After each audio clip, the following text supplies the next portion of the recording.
want to come up and give the tribute to your sister? Sometimes it seems like it was yesterday when our mother cuddled us in her arms and fed us milk from her breast. For there was no money for milk or bottles. During those years, there were no diapers or Pampers. Our mother would tear up rags, cut our sheets, and whatever was available. And when we began to eat, there was no baby food. Our mother would very carefully chew up our food and feed it to us. Remember, Charlotte? Our mother would go to the garden and pick greens, butter beans, okra, and dig up potatoes, sweet and white ones too. And we only had the food we grew in the garden.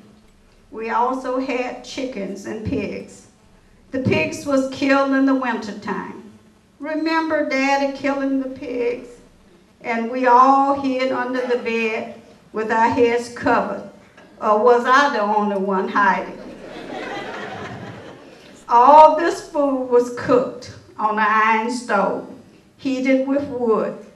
There was no gas or electric stove and no refrigerator in those days. And when you began to crawl, you tried to keep you on what we call a pallet, an old piece of quilt that was made by our mother's hands. Sometimes you will crawl so fast and you end up on the raw wood floor where you would get splinters in your hands and your knees. There was no carpet or hardwood floors then. Where did those years go?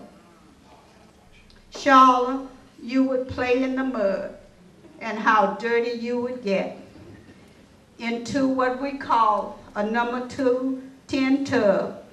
Mama would clean you up. There was no running water or nice big bathtubs and showers.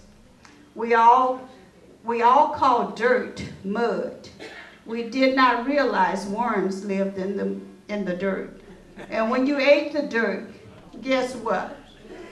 You ate eggs of the worms in the dirt. There was no need to worry, Charlotte. There was no need to worry, Charlotte. You was given a big dose of castor oil. And the castor oil made you go and go and go. And where did you go? To what we call the outhouse or the bushes. There was no toilets to flush, and there was no running water in those days. Charlotte, you grew up in a house with a tin roof that leaked. And when it rained, we put down buckets to catch the water. We were glad to catch the water. It kept us from going to the pump to pump water, or to the bar to carry water. The bar was a small body of water.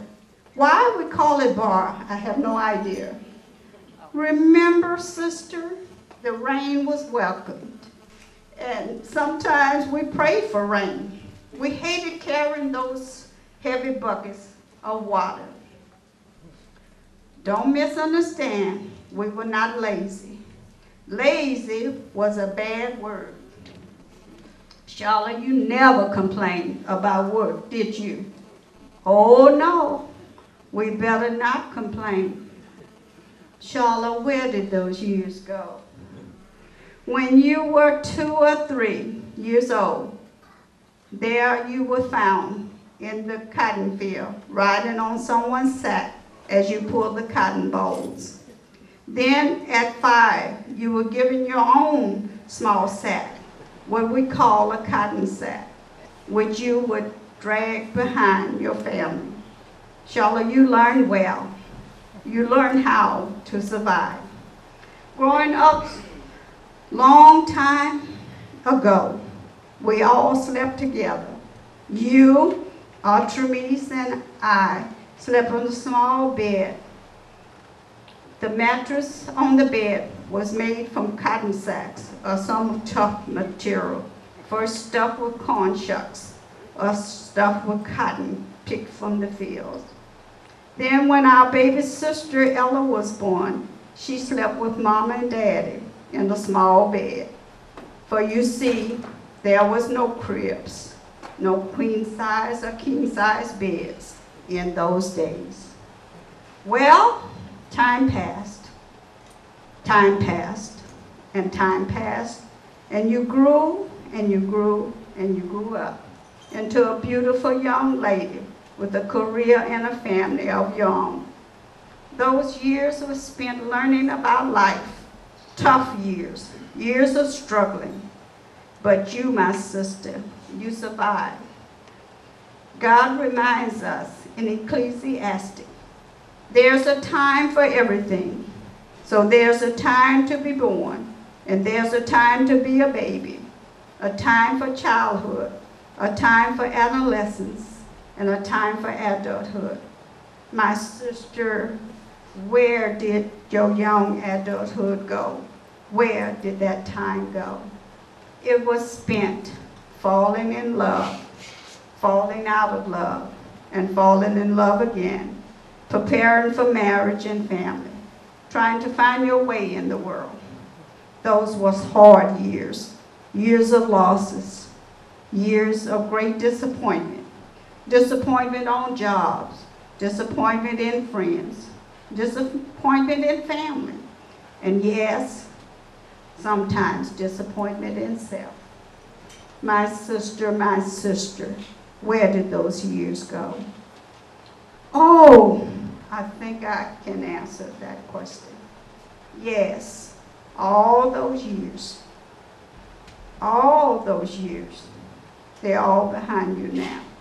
You have arrived, and you have arrived, and you have arrived at the years of self-actualization and self-confidence. You have a good sense of life. You know who you are now, and you accept others for who they are. You are strong in character, strong in beliefs. You can dance to your own music. You are an incredible woman. You are unique. I respect you. You are my friend. You are my sister. I admire you. I'm proud of you. So, sister, you are free to do as you please. Go wherever your heart desires.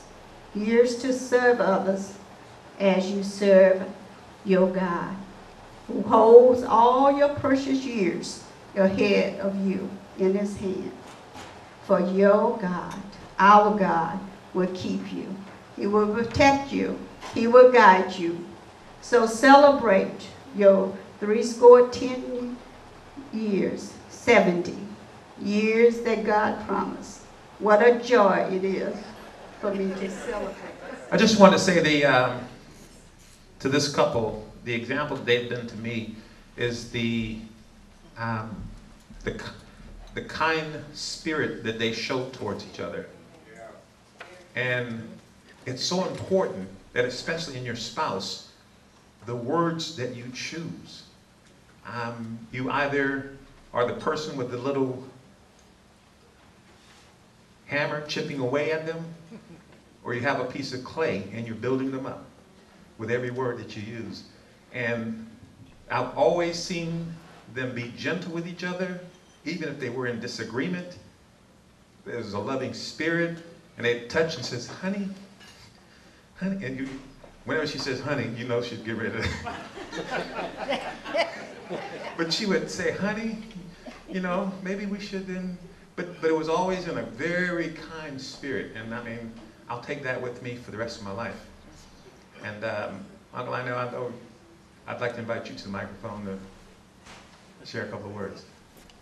Well, the magic word here is, I'm so blessed, so thankful, so grateful to look out here and see all these faces. And it's people we know. And we appreciate you all being here.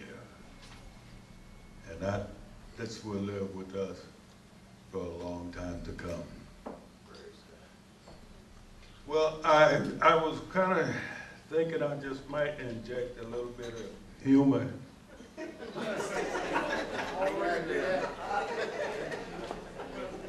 And I think everybody can relate to some of the things that'll be said in here.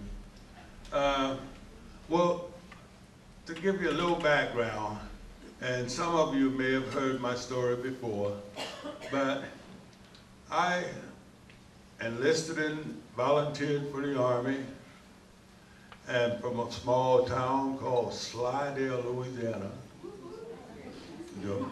I'm serious.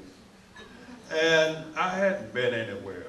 So when I enlisted in New Orleans, they flew us from New Orleans to El Paso, Texas.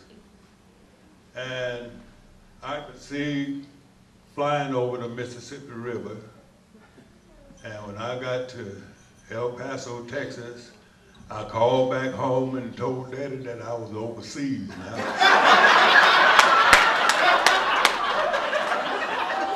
I didn't know.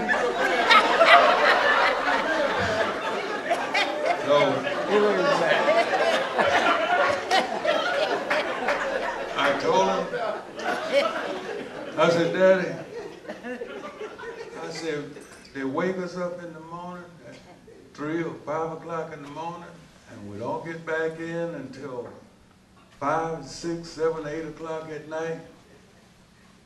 He said, take care of your money, son. You're doing a lot of overtime.